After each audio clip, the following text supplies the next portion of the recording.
All right, guys. We're here live at the Prosperity Health Alliance. Good morning, good afternoon, and good evening, wherever you are. I'm Wade T. Lightheart from the Prosperity Health Alliance, your coach for life, business, you name it. Here to be, here to serve, here to help. And we're going to talk about something what I call the difference that makes the difference. I know I've been away for the last couple of weeks. Apologize. I've been on the road, been overseas, been down in the States, been all around the world, spreading the message of health, vitality, personal positivity, personal power, high performance, all of this stuff. And we are delighted and excited to be back here on our regular Monday night stuff. I missed you guys. And tonight we're going to talk about the difference that makes a difference. You know, I was in the last couple of weeks and it's actually come to fruition because I had a conversation with a couple of my distributors recently in my Enagic business that, you know, they were kind of trying to hitting the next level, or they were endeavoring in some new activity. So I'm going to back the truck up. When I mean the difference that makes a difference, we're going to relate this towards success in your business, making more money, making more sales, training more people, whatever that happens to be, whatever stage you're in that business. What is the difference that makes the minute? So I'm going to introduce a concept to you, right? You have limited resources. You have so much time and so much energy and so much money. There's three things: time, energy, and money. Okay. Now, time we know is dwindling over time. Energy, dwindling over time. But how you use those two energy units, how do you convert them into dollars or wealth, will determine how much money. So your money could go up if you have those first two right over the course of your lifetime, and your money will go down if you don't have those two things right. This is a fundamental concept that you got to get your head around in business. You see, when you go to work for somebody, when you're working in a business as an employee or as a contractor, the relationship is the visionary in the business or the operational components has determined that they need this skill done, and they have this much budget based on the marketplace to get that skill. And that skill is a piece in the cog that brings in business or does marketing or takes care of customers. It generates money.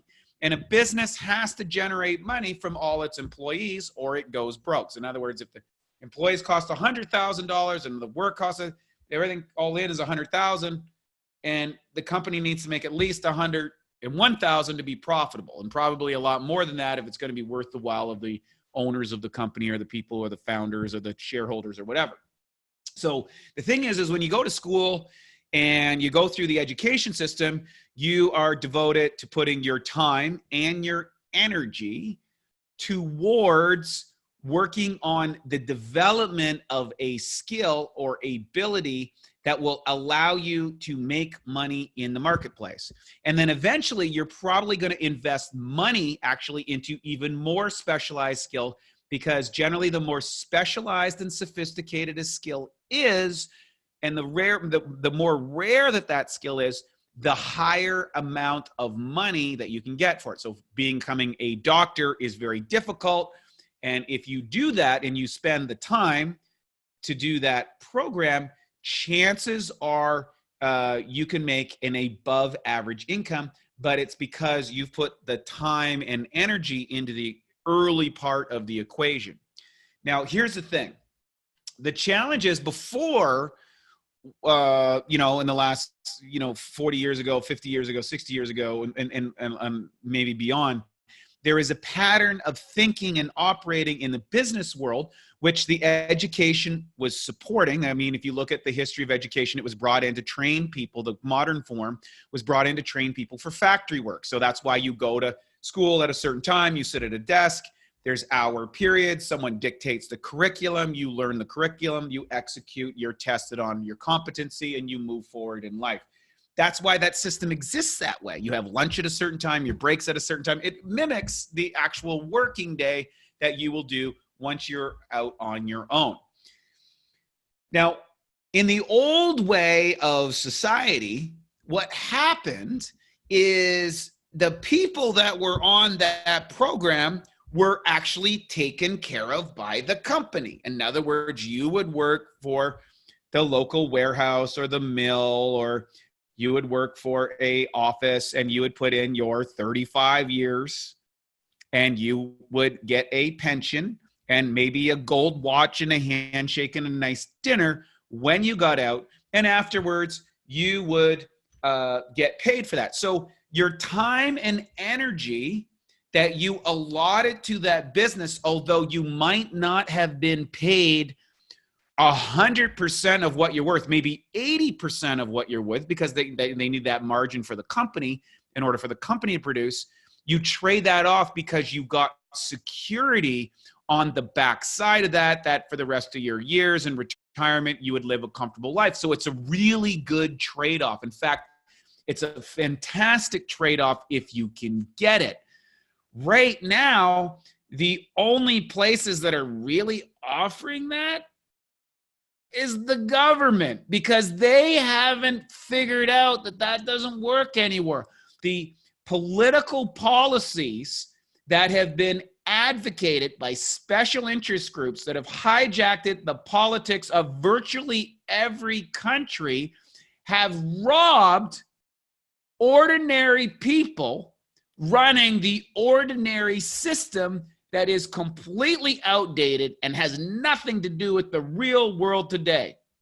Now, I'm not here to create a conspiracy. I'm not here to make a political commentary. We all know this. That's why it doesn't matter who gets into politics. It's the same old thing, because the deep state, the embedded system, is inefficient and is not accountable, and at some point will collapse due to its economic unsustainability. I don't know when that's going to happen. It will happen. History has demonstrated this for thousands of years.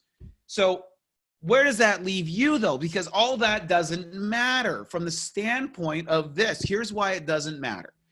It doesn't matter because you're actually trained to follow a system that is going to guarantee to spend those two things, the time and your energy, in a way that will not increase or have your money increasing as you get older. Okay, that's the problem. The problem is you're trained in a system, you're conditioned to a system of thinking and operating and acting and living that will guarantee you will be dependent on a system that cannot possibly sustain your retirement, cannot possibly sustain your health, and cannot possibly sustain your happiness. Not going to work.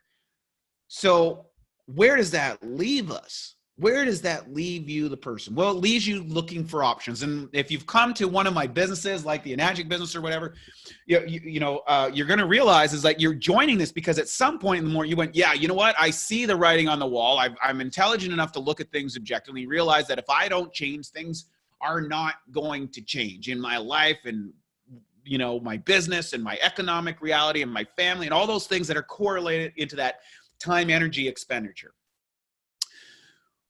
Wow. So where does that leave? Well, it leaves you with entrepreneurship. And what I love about the Enagic business is that it is an opportunity that allows you to get started without a lot of risk, almost no risk, and has literally $1 billion in 45 years of systems and distribution channels and maintenance and manufacturing and marketing. All this stuff is baked into that equation when you get started in the Enagic business, which is freaking awesome. It's just outrageously good. Anybody that's been in business that has to build all these things, this stuff takes years and decades, and so you just don't have that kind of opportunity that you do have in Enagic. And you got training well from people who have been successful in that business to do that. You've got online formats. You've got everything you want. Everything, merchant accounts, counting process, delivery systems, order systems, customer service. All this stuff is already handled for you. It's really, really, really good. But it's not enough. And why is it not enough? Why is it not enough? Well, it comes back to the programming. It comes back to the programming that left to your own designs and your conditioned pattern of thinking, which was hammered into you for 12, 16, or even 20 years through our public education system is going to guarantee that you will select the activities that will give you nothing. You'll end up spending a lot of time and energy working on getting an A on the test, but in the real world, it's not the A in the test, it's can you deliver the job, and the job that you need to deliver is can you make a sale?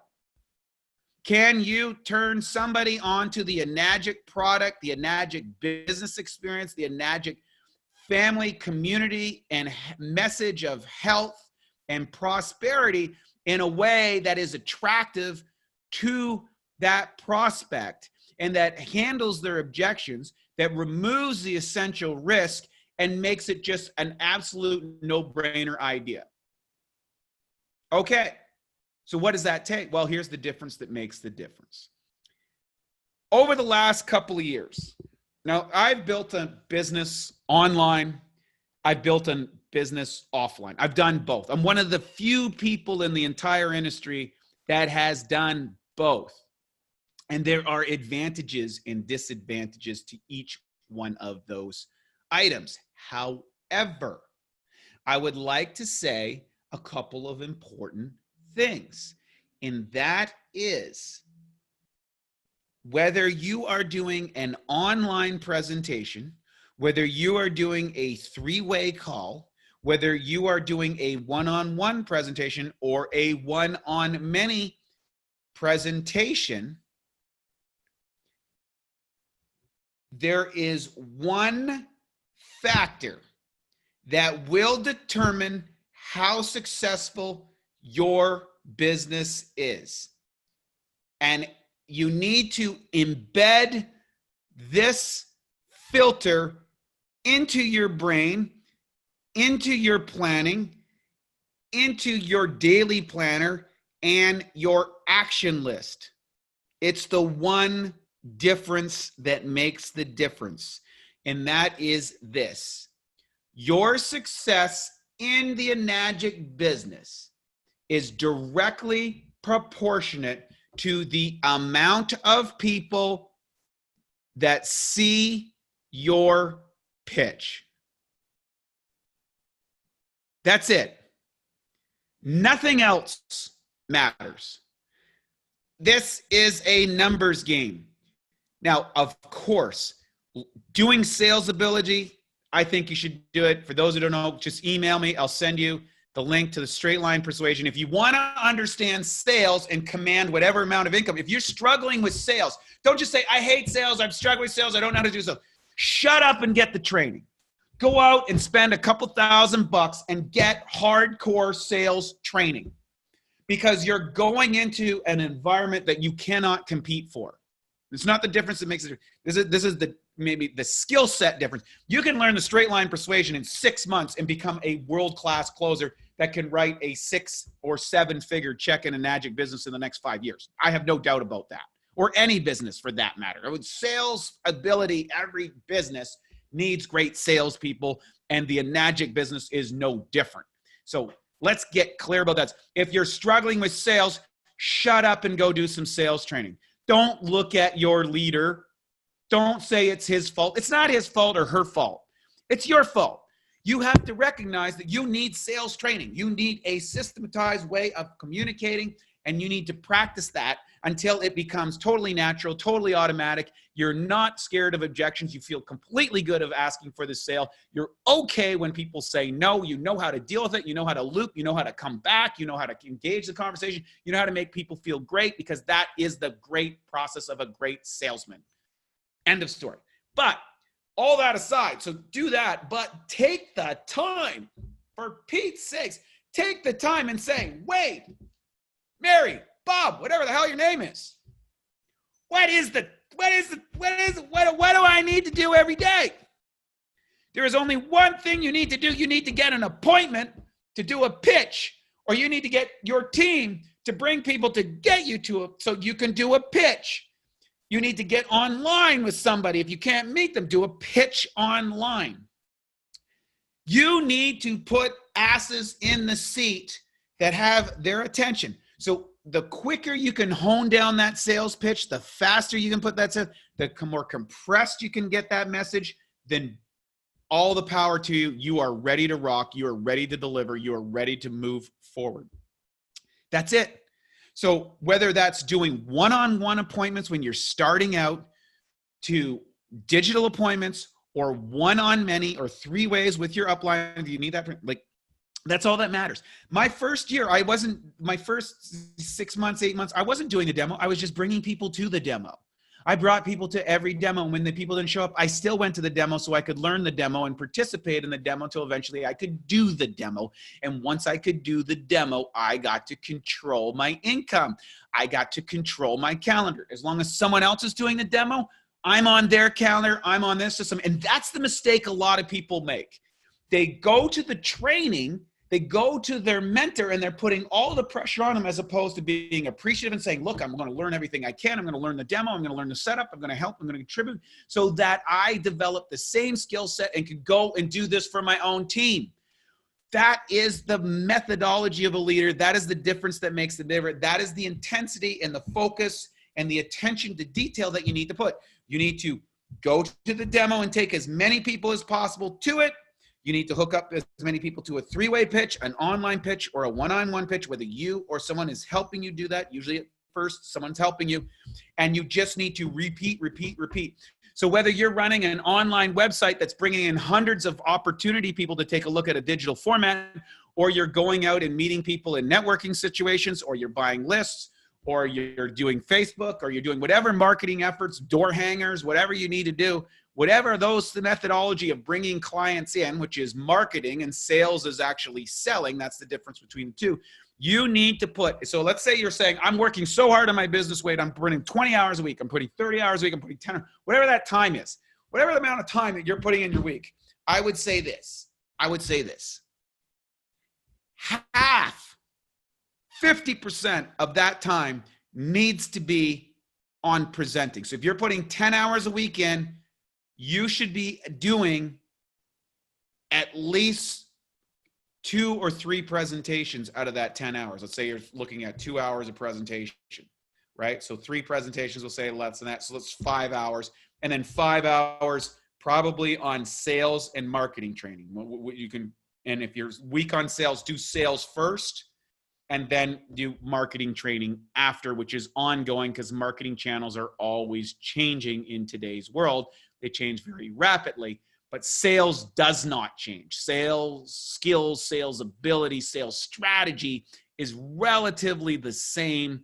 There's nuances and different styles and personality techniques, but at the end of the day, it's still the art of effective communication in a way that makes your product and service attractive and also helps the prospect overcome the limitations or buying biases that they have, and you just help eloquently navigate those. That is the art of selling. So half your time, so if you're just starting out, spend half your time getting appointments and doing those appointments, and the other half learning sales training. And once you've got that down, that you're closing at a reasonable rate, 20, 30%, let's say, of your closes of the machines, you're pretty good. You can scale up from there. Well, great. Once you're at that level, then you can work on the marketing side and put some time in that about how you're going to get more people through the pipeline. That's really it. That's the difference that makes a difference. And so what I see happening in so many people's business in Enagic, and this happens not just with early people, but it happens with people when they get to 4A or 5A or 6A, is that they move from invitation mode or pitching mode, they move into management mode. So they're trying to motivate and direct their clients or their distributors or the people in their organization. But the reality is they're actually shooting themselves in the foot because they're not doing the things that got them started in the business. And the things that started them in the business were the things that were, hey, you know what? I need to do this. I need to get things like, I need to get bodies in front of me. Get bodies in. So you go, so it's very simple. How do you, so you got to say accountability. So whatever number you're bringing in your business right now. So let's say you're bringing in 1 sale a month, right? You're at 1 sale a month. if you're doing one sale a month, how many pitches are you doing to get that sale? So let's say you're doing 4 pitches. Okay, 4 pitches. Okay, so here's the simple formula. Well, if you want 2 sales a month, you need to do 8 pitches based on your capability right now. If you want 3 sales a month, you need to do 12 pitches. If you want 4 sales a month, you'd want 16. Okay? And if you want to make, like 8 sales a month, you're going to need 32 pitches. So basically that means 8 sales a month. If you're doing 1 every 4 pitches, that means you need to do a sales pitch every day, or you need at least 1 person. So let's say that's 32 people that get exposed to your business. Well, as you get older, what happens? You get your business going, you get half a dozen people. All of a sudden, you can do 32 people in a week and a couple presentations because you got 20 at one and you've got 12 at the other, or however many people. Now, when you start out, there's going to be 1 person at the room or 2 people at the room or nobody in the room sometimes because they didn't show up or they checked out or they didn't solidify the buy-it or, they, took too many pills that day and can't make it or drank too much the night before. You don't know. There's all kinds of reasons people check out of your life. But the bottom line is the difference that makes the difference is about you taking ownership. And so if you go, okay, well, how many hours did I do to do 1 pitch, 4 pitches, 2 pitches, 3 pitches? And then you need to focus on, okay, how many pitches do I need to do per week? And if I want to increase my sales, I know that I have to up that. Now, as your organization grows, what's going to happen is you're going to have to spend time of helping your people bring their clients and their people and their associates to your meeting. That's okay because you want to help building for them. So you need to reach out, and those people are the feeder, their sphere of influence, the people they can connect with, the people they can reach out to. You need to step in and help your distributors get to those people, communicate with those people, and pitch those people for them. And just turn it over. And one of the big successes I had, one of my most successful distributors was a guy by the name of Seha Top. He didn't know anything about the business. He didn't want to know anything to do with the health. He just needed to make money. He had been successful before. He had a big challenge. He said, hey, what do I need to do? And he said, will you help me do presentations? And what he did is him and I drove up the I-5 for 8 weeks straight. And we'd do anywhere from 2 to 3 pitches per day. And we'd go in like 5 and 7 day stretches. And I'd take a little break. And then I'd come back again. He'd follow up those people and we'd bring more people out. And we did that nonstop for a year. And the guy just absolutely knocked it out of the park. And he never stopped doing that. He's still doing it. He's just doing it on a global scale all around. He understood the main thing was how many people can you get in front of the presentation. The presentation is powerful. The machine is amazing. It's an extraordinary business. It costs more money not to own the technology than to have it. It gets points of sales and service all around the world. Original equipment manufacturer, an amazing compensation plan with the solidity of a 45-year-old company with points of sales and distribution around the planet that took over 40 years to build in the #1 commodity in the world, which is water. I mean, it doesn't get any better than that. What needs to get better is how many people you're putting in front of your pitch, how the quality of your pitch, and consistently, rinse and repeat over and over and over again. And when you do that, you've got your focus points. So every time that you assess a new market media, a new information piece, a new marketing, strategy, you're going to be able to evaluate, well, how many people does it get me in front of? That's all that matters. That's all that matters. How many people am I doing my pitch for? So the difference that makes the difference is that. And I want you to burn that into it. I want you to think about your past 6 months, your past year, when you were effective, when you were not effective, and you'll quickly find out that presentations, pitches, is the answer to almost every single problem, every single challenge, every single issue that you have in making money and becoming successful in your business. So the question is, after that, if you realize, hey, you know what? I don't have enough pitches. I don't know why. You've got to go into the weeds and determine why you are not going out and talking to every Tom, Dick, and Harry, beating on doors, calling lines, reaching out on social media. What is holding you back from sharing this business. So with that, I'm going to let you think about that. And I want to tell you how much I appreciate all your efforts and how hard you're working, and this incredible message of true health and prosperity around the world that we're providing through in this business. And if you have any questions, just reach out to me at Lightheart@gmail. If you want to know about the sales training, email me that. We got some specials for that. But the bottom line is, I just want to say with all my compassion, this is a fantastic business. It is the answer to the time, energy, and money equation. It's the safest, most sophisticated, low-risk opportunity that puts health into your pocket, puts money into your pocket, gives you tax incentives, and a pathway to what I feel is true residual income through the compensation program that is on par. There is really nothing out there like it. So take advantage of it, do the work, tweak, dial back some of the things that you shouldn't be doing, dial up some of the things that you should.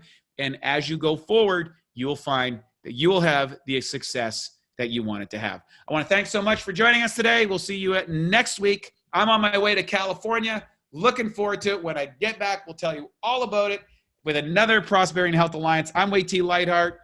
From everybody over here with love and compassion, take care, have a great week, and knock it out of the park.